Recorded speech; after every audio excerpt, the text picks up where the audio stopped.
Black Awakening? It's related to the red horse prophecy in Revelation. It's related to 2 Thessalonians 2 when it says about the day of the Lord, the parousia. That day will not occur until the apocalypse of the Antichrist and the apostasia, the word rebellion or revolt. That's all really defined in the prophecy of the red horse. But here's where the term came from and why I used it purposely. When I started dealing with ritually abused individuals, then we dealt with military-oriented, highly trained, programmed shooters and assassins inside of them. When we began to deal with them, I dealt with someone from Fort Bragg for quite a while and a few others. We were sitting in a lake, Conneaut Lake. They reached over and ripped open my shirt to see if I was wired, if I was wiring and recording them. And they were the most sophisticated satanic warrior type person. They knew 5-6 languages. They knew the ancient twilight languages. They knew how to conjure. They knew how to use Belteshazzar, Okwam, all these old Pictish languages of the Druids to summon. They are the real Luciferian. They've been through many human sacrificial things. So they sat there to tell me some of those things, what they've been involved with, how they sacrifice a human. I'm listening to all this stuff from them. And then they said to me, you have no idea, Russ, how many of us there are out there, how many satanic they use the term chosen ones. You have no idea how many. You have no idea what's coming. We smell Christian blood. We are waiting for our day, and when the call is given, millions of us will be released. And they looked at me and said, you believe in revivals and you believe in Pentecost and the power of God. You believe in all that. We believe in the Black Awakening, a multi-continental release of power to activate the program demonized, where they've weaponized the demonic powers to these super soldiers. Are they waiting for a specific time to unleash their power?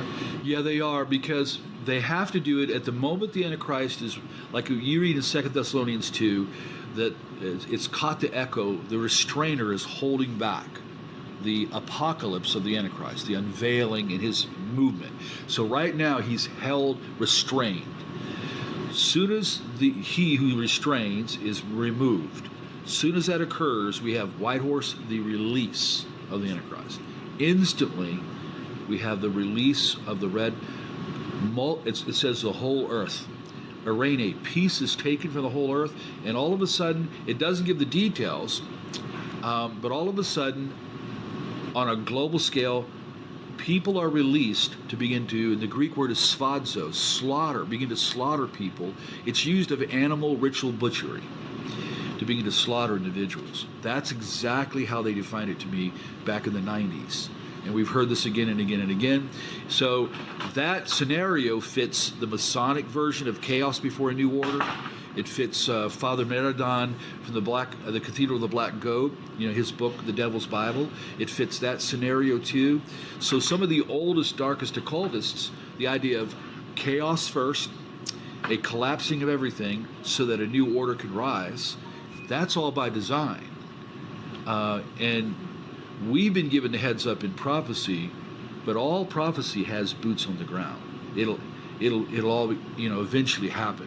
So I do believe that millions and millions of these trained, programmed, altered, demonized super soldiers, whether we want to say it or not, they believe they're being raised to help bring the Antichrist in.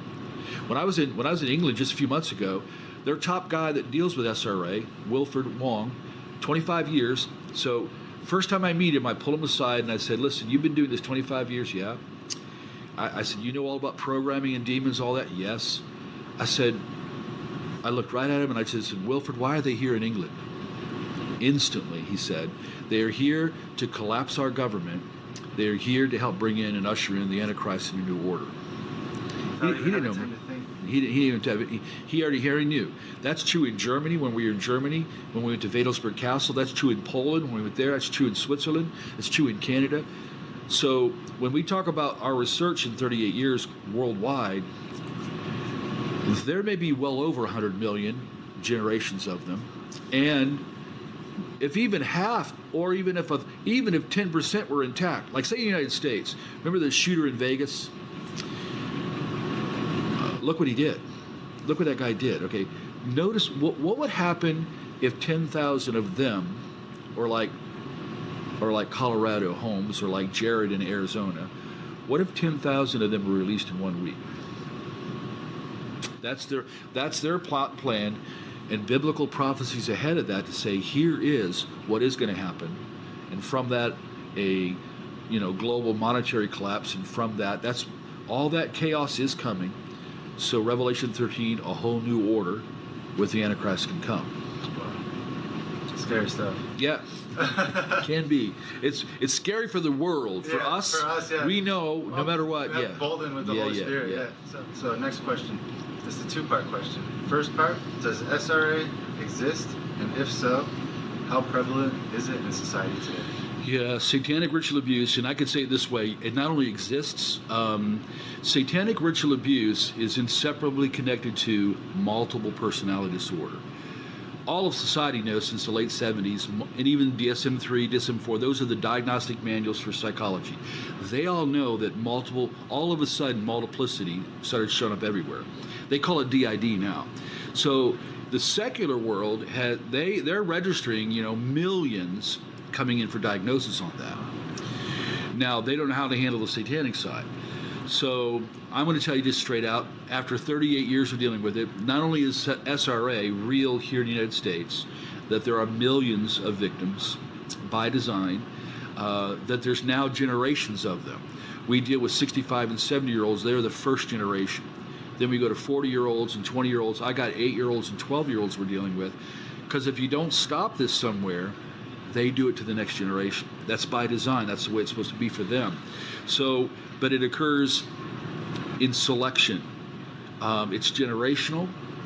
It caused and it's simply to say that they bring a lot of trauma to the child to cause split in personality, so that they can demonize and or begin to program. You're going to be a witch. You're going to be a conjurer. You're going to be a program shooter. All kinds of these things happen. And then they're raised in that system, and they're raised to keep all of that hidden down and just have kind of little Joey up or little Sally up, and they may not know until they're 15, 16, they may not know what's inside them till later on. But millions have already showed up at psych wards all across America since the late 70s to this day. We look at a child and automatically we're going to protect them, save them, guard them, whatever it takes. They look at a child, they'd eat it alive, they'd destroy it, they'd torture it. You got to remember that's their nature.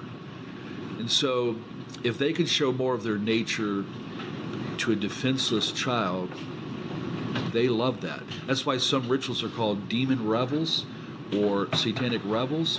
The younger the child, and here's exactly what dark undergrounders have said to me, the younger the better, and we never kill them right away.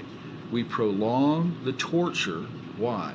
Because we have to raise the energies, the terror, the fear, and then little by little letting some blood out, because blood is and all that torment, it's like, think in terms of rats and garbage. Smelly old garbage draws the rats. A ritual with all that torture, with all that pain, ultimately prescribed by the demons in the first place, it draws them.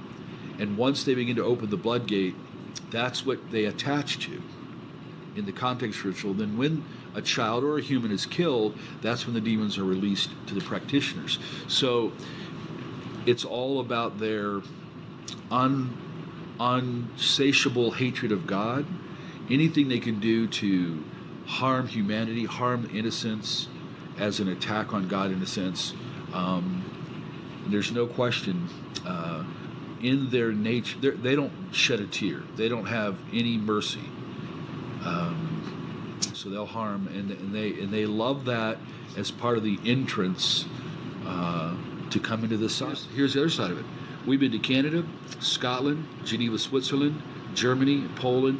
They're all over there. We just got back from Scotland, UK, and we met one of the guys there, one of the leaders in the whole nation on the subject, and same issue. It stems from the original Nazis creating a master race.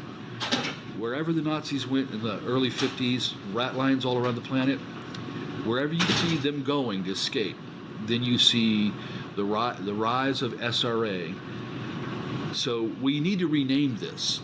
SRA that's the tools to hammer this in and to augment these people and to bring the demonization and to create them. But really, it is part of the master race development that started back in the late 30s. And Himmler's goal was to create 200